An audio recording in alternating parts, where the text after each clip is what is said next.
श्रीकुलदोषनिवारणस्तोत्रम्। नमो कुलनाथाय पितृदेवानुकम्पिने सर्वदोषविनाशाय नित्यं शुद्धिप्रदायिने। कुलदेवप्रतिष्ठितो नित्यं पितृभिः सह पूज्यते। तस्मात् स्मृतोऽसि मे नाथ कुलदोषं विनाशय। यत्र रोगा विवृध्यन्ते यत्र कार्य न सिद्ध्यति तत्र त्वं स्थाप्यते नित्यं कुलदेव त्राहि मां। यत्र वित्तक्षयो नित्यं कलहो गृहविभ्रमः कुलदेव प्रसीद त्वं तत्र सौख्यं प्रयच्छ मे। पितृदोषेण बाध्यन्ते ये मनुष्याः कुलान्विताः त्वत्पूजया विमुच्यन्ते। तस्मात् त्वं शरणं गतः। ग्रहपीडाभिभूतेषु जनन्याः सुतकेषु च त्वं हि नाशं करिष्यामि कुलनाथ नमोऽस्तु ते। नित्यं यः पठते भक्त्या कुलदोषं न पश्यति सर्वकर्मसु सिद्धिः स्यात् पितृदेवप्रसादतः। कुलं तस्य धनं धर्मो वंशो दीर्घः स्थिरो भवेत् सदा पितृसुखं लभ्यं कुलदेवप्रसादतः। नमोऽस्तु ते कुलाधीश पितृभ्यश्च नमो नमः। दोषान् मम निवार्याशु शान्त्यै भूयात् कृपा तव। नमो कुलनाथाय पितृदेवानुकम्पिने सर्वदोषविनाशाय नित्यं शुद्धिप्रदायिने। कुलदेवप्रतिष्ठितो नित्यं पितृभिः सह पूज्यते।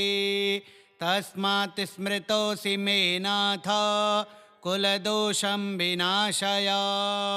यत्र रोगा विवृध्यन्ते यत्र कार्य न सिद्ध्यति तत्र त्वं स्थाप्यते नित्यं कुलदेव त्राहि मां। यत्र वित्तक्षयो नित्यं कलहो गृहविभ्रमः कुलदेव प्रसीद त्वं तत्र सौख्यं प्रयच्छ मे। पितृदोषेण बाध्यन्ते ये मनुष्याः कुलान्विताः त्वत्पूजया विमुच्यन्ते। तस्मात् त्वं शरणं गतः। ग्रहपीडाभिभूतेषु जनन्याः सुतकेषु च त्वं हि नाशं करिष्यामि कुलनाथ नमोऽस्तु ते। नित्यं यः पठते भक्त्या कुलदोषं न पश्यति सर्वकर्मसु सिद्धिः स्यात् पितृदेवप्रसादतः।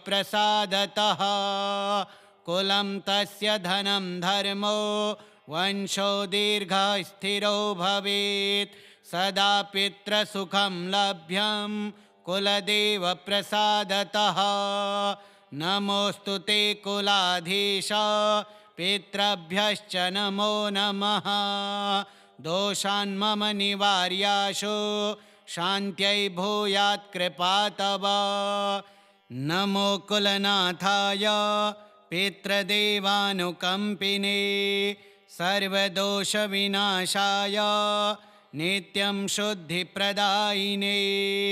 कुलदेवप्रतिष्ठितो नित्यं पितृभिः सह पूज्यते। तस्मात् स्मृतोऽसि मे नाथ कुलदोषं विनाशय। यत्र रोगा विवृध्यन्ते यत्र कार्य न सिद्ध्यति तत्र त्वं स्थाप्यते नित्यं कुलदेव त्राहि मां।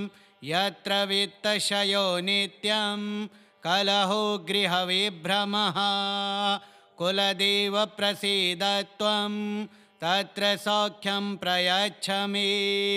पितृदोषेण बाध्यन्ते ये मनुष्याः कुलान्विताः त्वत्पूजया विमुच्यन्ते तस्मात् त्वं शरणं गतः ग्रहपीडाभिभूतेषु जनन्याः सुतकेषु च त्वं हि नाशं करिष्यामि कुलनाथ नमोऽस्तु ते नित्यं यः पठते भक्त्या कुलदोषं न पश्यति सर्वकर्मसु सिद्धिः स्यात् पितृदेवप्रसादतः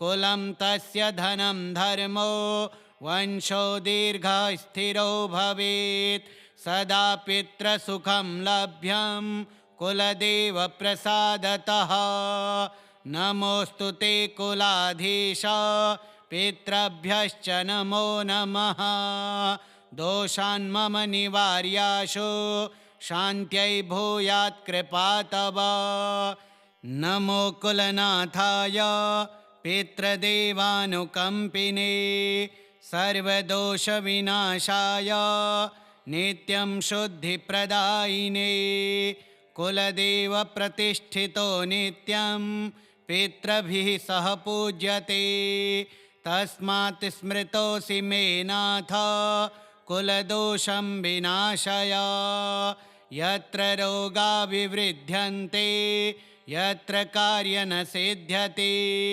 तत्र त्वं स्थाप्यते नित्यं कुलदेव त्राहि मां यत्र वित्तक्षयो नित्यं कलहो गृहविभ्रमः कुलदेव प्रसीद त्वं तत्र सौख्यं प्रयच्छ मे पितृदोषेण बाध्यन्ते ये मनुष्याः कुलान्विताः त्वत्पूजया विमुच्यन्ते तस्मात् त्वं शरणं गतः ग्रहपीडाभिभूतेषु जनन्याः सुतकेषु च त्वं हि नाशं करिष्यामि कुलनाथ नमोऽस्तु ते नित्यं यः पठते भक्त्या कुलदोषं न पश्यति सर्वकर्मसु सिद्धिः स्यात् पितृदेवप्रसादतः कुलं तस्य धनं धर्मो वंशो दीर्घस्थिरो भवेत् सदा पितृसुखं लभ्यं कुलदेवप्रसादतः नमोऽस्तु ते कुलाधीश पितृभ्यश्च नमो नमः दोषान् मम निवार्याशु शान्त्यै भूयात् कृपा तव नमो कुलनाथाय पितृदेवानुकम्पिने सर्वदोषविनाशाय नित्यं शुद्धिप्रदायिने कुलदेवप्रतिष्ठितो नित्यं पितृभिः सह पूज्यते तस्मात् स्मृतोऽसि मे नाथ कुलदोषं विनाशय यत्र रोगा विवृध्यन्ते यत्र कार्य न सिद्ध्यति तत्र त्वं स्थाप्यते नित्यं कुलदेव त्राहि मां यत्र वित्तक्षयो नित्यं कलहो गृहविभ्रमः कुलदेव प्रसीद त्वं तत्र सौख्यं प्रयच्छ मे पितृदोषेण बाध्यन्ते ये मनुष्याः कुलान्विताः त्वत्पूजया विमुच्यन्ते तस्मात् त्वं शरणं गतः ग्रहपीडाभिभूतेषु जनन्याः सुतकेषु च त्वं हि नाशं करिष्यामि कुलनाथ नमोऽस्तु ते नित्यं यः पठते भक्त्या कुलदोषं न पश्यति सर्वकर्मसु सिद्धिः स्यात् पितृदेवप्रसादतः कुलं तस्य धनं धर्मो वंशो दीर्घस्थिरो भवेत् सदा पितृसुखं लभ्यं कुलदेवप्रसादतः नमोऽस्तु ते कुलाधीश पितृभ्यश्च नमो नमः दोषान् मम निवार्याशु शान्त्यै भूयात् कृपा तव। नमो कुलनाथाय पितृदेवानुकम्पिने सर्वदोषविनाशाय नित्यं शुद्धिप्रदायिने कुलदेवप्रतिष्ठितो नित्यं पितृभिः सह पूज्यते तस्मात् स्मृतोऽसि मे नाथ कुलदोषं विनाशय। यत्र रोगा विवृध्यन्ते यत्र कार्य न सिद्ध्यति तत्र त्वं स्थाप्यते नित्यं कुलदेव त्राहि मां। यत्र वित्तक्षयो नित्यं कलहो गृहविभ्रमः कुलदेव प्रसीद त्वं तत्र सौख्यं प्रयच्छ मे। पितृदोषेण बाध्यन्ते ये मनुष्याः कुलान्विताः त्वत्पूजया विमुच्यन्ते तस्मात् त्वं शरणं गतः। ग्रहपीडाभिभूतेषु जनन्याः सुतकेषु च त्वं हि नाशं करिष्यामि कुलनाथ नमोऽस्तु ते। नित्यं यः पठते भक्त्या कुलदोषं न पश्यति सर्वकर्मसु सिद्धिः स्यात् पितृदेवप्रसादतः।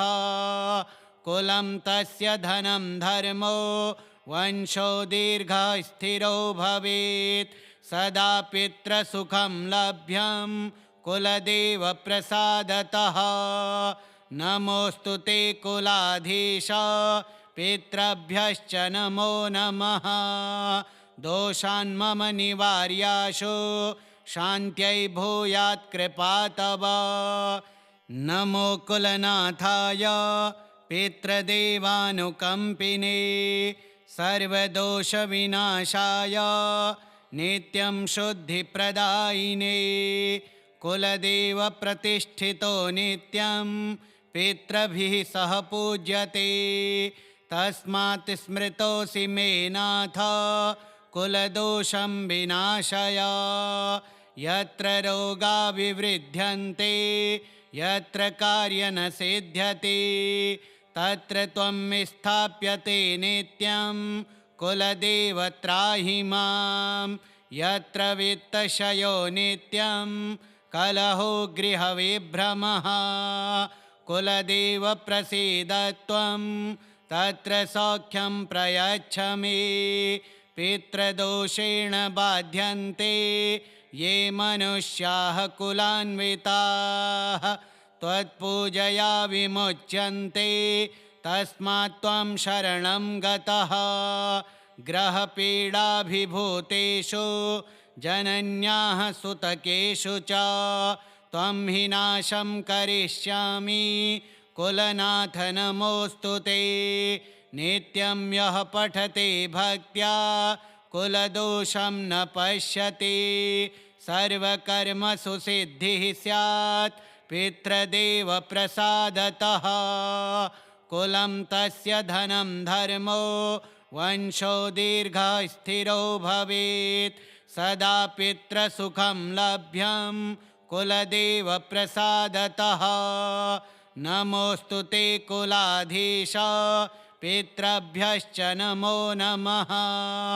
दोषान् मम निवार्याशु शान्त्यै भूयात् कृपा तव। नमो कुलनाथाय पितृदेवानुकम्पिने सर्वदोषविनाशाय नित्यं शुद्धिप्रदायिने कुलदेवप्रतिष्ठितो नित्यं पितृभिः सह पूज्यते तस्मात् स्मृतोऽसि मे नाथ कुलदोषं विनाशय।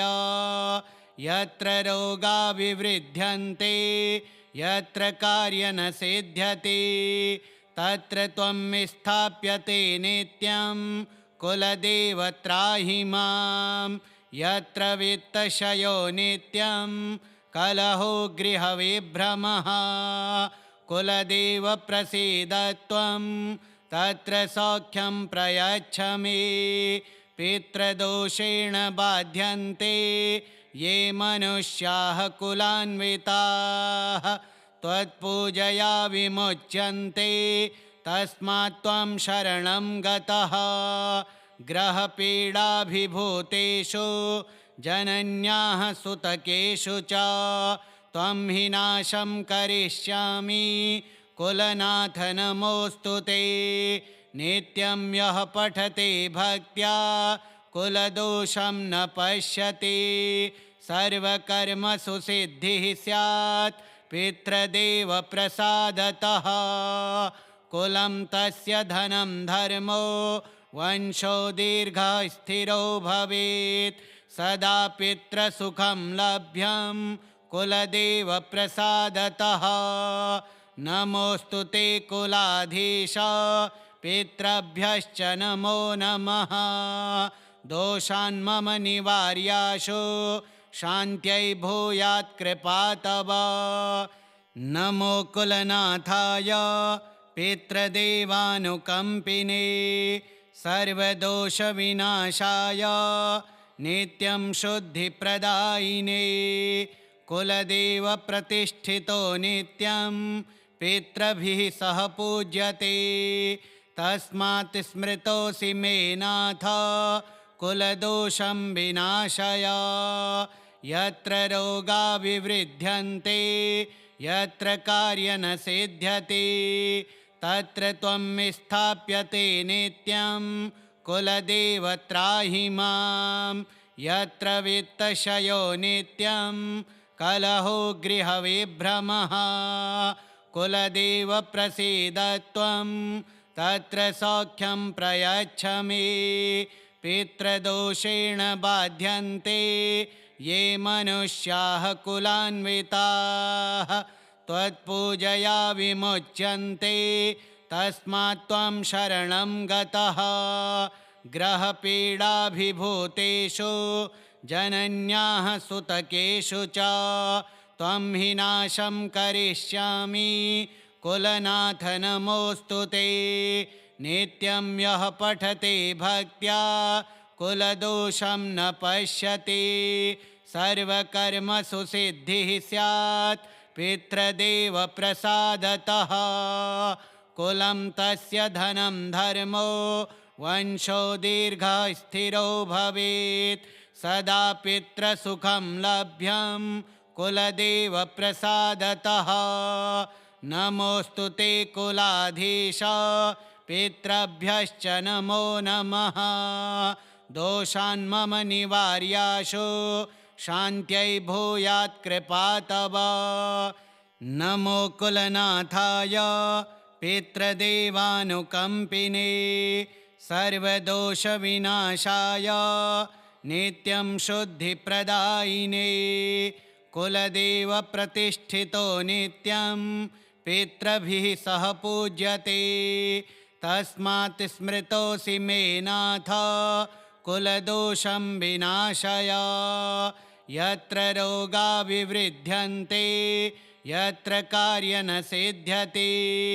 तत्र त्वं स्थाप्यते नित्यं कुलदेव त्राहि मां यत्र वित्तक्षयो नित्यं कलहो गृहविभ्रमः कुलदेव प्रसीद त्वं तत्र सौख्यं प्रयच्छ मे पितृदोषेण बाध्यन्ते ये मनुष्याः कुलान्विताः त्वत्पूजया विमुच्यन्ते तस्मात् त्वं शरणं गतः ग्रहपीडाभिभूतेषु जनन्याः सुतकेषु च त्वं हि नाशं करिष्यामि कुलनाथ नमोऽस्तु ते नित्यं यः पठते भक्त्या कुलदोषं न पश्यति सर्वकर्मसु सिद्धिः स्यात् पितृदेवप्रसादतः